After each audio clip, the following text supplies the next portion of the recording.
You can throw them all over the map and scout with them. You can also, the hotkey is G, I believe, to make your overlords puke out creep. And then you can make, like you see here, these, they call them creep highways, which is basically, you know, a big old road of creep. You can go wherever the heck you want, and it really speeds up your Zerg units.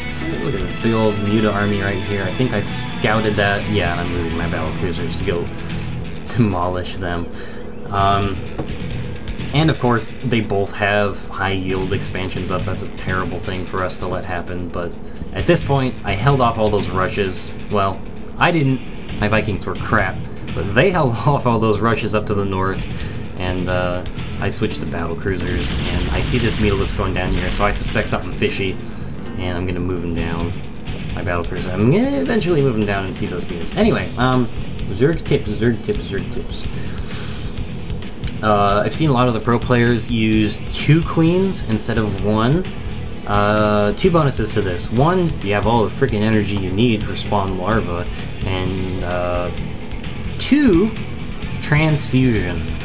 2 queens is great anti-air for if say you get an early Void Ray rush by Protoss. 2 queens can defend against that really well for 2 reasons. A, they hit like tanks even if they are slow, so they can really, 2 of those can take care of Void Rays really easily. B, transfusion. You hit F, you click a queen, and they can heal each other almost indefinitely as long as they have that energy. Ooh. No, those Mutas got the same thing. So, 2 queens can hold off a early air rush real easily, and you'll have tons of energy. Another thing, even if you have just 1 queen, it is, I'm not sure the word I should use here, but even if you spam spawn larva on your hatchery / lair / hive, you will have enough energy. Look at all those Mutalisks. See, that's the attack upgrade going to work. Even if you spam spawn larva on your hatchery, your energy is going to catch up to your queen eventually, so use creep tumor. It's a great thing, again, with those creep highways. You can use those overlords. Creep tumor helps a lot too. These things are invisible, so you can make these little invisible highways, and they're, unless they scan them, you know, they can't see them, obviously. Creep tumor is a great thing to use as Zerg. Again, that's another underestimated thing. And look at that, dropping a scan, I saw this massive wavy lines on my screen, so I knew, oh, there's something invisible there, that can't be good. I thought it was a mothership at first. So, I have tons of energy at this point. I'm throwing scans all over the place, taking care of these Banshees. With your overlords, once you have that spawn creep, once you have a lair, if you're going against Protoss and Terran, you can put those overlords on an expansion and drop creep on it, and that's going to stop any kind of expand. So those are a couple little Zerg tips that hopefully help you out some. Good lord. Oh, I love this part of this game. I saw tons and tons of mentions. There's no way I could have held off an attack of that many Hydras and Stalkers. So what I did is I pulled them up to the high ground, and then I forced them into this bottleneck right here. So no matter what, I was only dealing with about 6 to 8 maybe Stalkers and Hydras at a time. Held off that whole attack. I think I lost 1 battle. Not even. He's got 10 health. So demolished that entire army. By exploiting the terrain there, and even getting the Thors in on the action. I pulled back behind the Thors so that they could help me out. Continuing to run around with my Uber battle cruisers. Thank God they didn't go heavier with the infantry or group up their units. I would have been destroyed really early on. Let's see, Protoss tips. I love Protoss. I don't know if they're my favorite race yet, but they're just so much fun to mess around with. And let's see. Pylons are an amazing thing. They're only 100 energy. They're not as strong as they used to be, but, you know, pylons are pylons.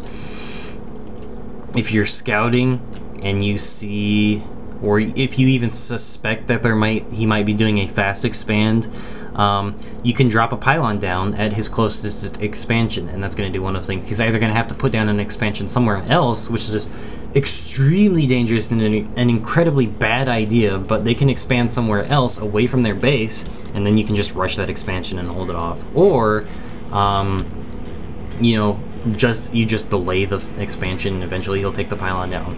Or the third thing is you defend that pylon at his expansion, and then you can use it to warp in units later on. All three are great things. It's 100 minerals to stop, 100 minerals to have all three of those choices, and it really messes with their head if you can just drop a building right outside their base. It kind of freaks them out. Ooh, look at that Yamato cannon blasting away that Nexus. Other Protoss tips. Dark Templar. If you're gonna go Dark Templar, don't make like one massive army of DTs and just throw them at your enemy. What you do is you put them in groups of 2 to 5, and then take them in to your enemy's expansion. Two Dark Templars can take out an entire mineral line in like 3 seconds. It's ridiculous. They one-shot everything as far as workers go, I believe. Maybe not probes, but don't group them up, because if you group up your Dark Templar, they're gonna get scanned and they're just gonna get dropped immediately. They're so squishy. That's about it for Protoss that I can think of off the top of my head. I already said earlier, Phoenixes are a beautiful unit. You just have to learn how to manage them. And looks like we got just a few seconds left on this game. Yeah, this is going to be over pretty quick. We've been throwing Thors and battle cruisers at them and hitting their expansions like crazy. Not much left at this point. So hopefully those tips helped you out.